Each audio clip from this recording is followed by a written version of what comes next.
The Long Short Wedding Story, presented by Stillafrog. God, I don't believe this. So you're saying you don't want to get married? No, that's not what I'm saying. Then what is this? Because we are scheduled to walk down the aisle in precisely 14 minutes. 14 minutes! Okay, do you understand the shortness of time that 14 minutes really is? And apparently not, because you decided 14 minutes before we say I do to totally derail everything. Oh my God, do you hear yourself? What are you talking You about? know, down to the minute when the professional starts. 14 minutes? Well, of course I do. I've only spent the past year of my life planning every single friggin' detail of this thing. You just use words like we're scheduled to and precisely and 14 minutes. And what? What are you trying to say? It's become an event. It is an event. It's our wedding day, for crying out loud. And if this doesn't constitute an event, then I have no idea what is. Not event as in a joyous occasion, but event as in organized to death, as in robotically orchestrated, as in a painfully methodical version of what a wedding should be. This is not fun, not even one little bit. Oh, a wedding, dearest husband-to-be, is not intended to be fun. It's work. It's months of drudgery. It's placating neurotic parents and bridesmaids obsessed with how the cut of a certain dress makes their ass look, and health-conscious caterers who insist that gluten-free is the way to go, and ambivalent grooms who don't want to be bothered with any of it. Look at you.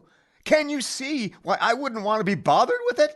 You're a tangled ball of nerves and anger redirected at me. You become a bride. Oh, don't you dare use that word on me. Don't you dare. I just wanted our day to be special, to be something we would always remember, something that our friends and our family would look back on and say, wow, that was one of the best weddings I've ever been to. Something our kids would have wished that they could have attended, and with little to no help from you, may I remind. Oh, I have been reminded many, many times. This isn't supposed to be like this. Yes, it is. Look, if I was given a choice between a vasectomy performed by a 90-year-old doctor with a shaky hand and a drinking problem versus this whole wedding thing, I would seriously consider the vasectomy. I cannot even look at you right now. Well, it's a good thing you're not looking at me. Would you please just turn around so we can discuss this like normal human beings? Oh, no, the bride and groom are not supposed to see each other before the wedding. Well, I'm looking at you. No, you turn back around right now. No! I swear to God, if you... You're what? You're what? There. You happy?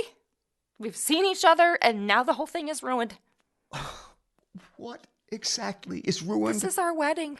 This is supposed to be an occasion marked by happiness and love and looking forward to the rest of our lives together, and now you've spoiled it. What? You don't understand. I wanted everything to be picture perfect. Well, here's the thing about pictures, okay? They never quite tell the whole story, do they? What is that supposed to mean? It means, you see all of your friends' Instagram posts and their happy little TikTok videos? Do you honestly think everyone is that ridiculously content in real life? You think that when the camera's not snapping away or filming, those plastic smiles are still there? That everybody's a perennial Barbie and Ken for life? But if it's not picture perfect... It's a story about love, okay? About two people. A beautiful girl who sometimes has a tendency to let her OCD take over, and, just a regular guy who sometimes has a habit of not understanding what his partner means in spite of what she says, and who has yet to discover the secret to loading a dishwasher the right way. Dresses, cakes, DJs, centerpieces, and all that other, cover your ears, okay?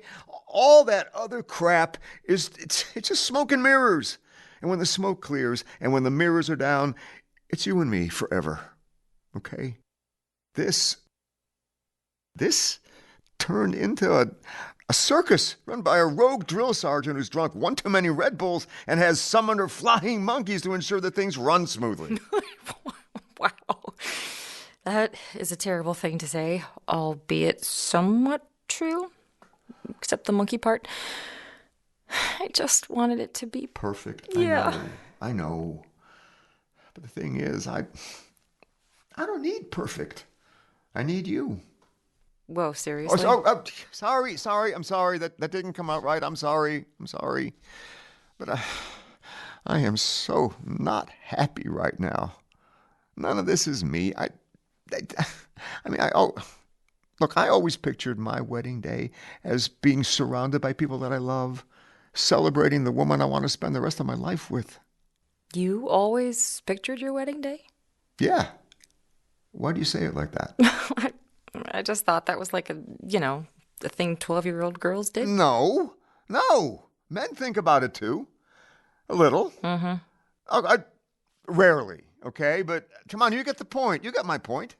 So, what do we do? I mean, we're now down to 7 minutes before you have to go take your place next to the priest whose church, incidentally, my parents donated $1,000 to so that he'd marry us even though we never attend church, which I will never hear the end of, by the way. Well, I have an idea. Where do I begin?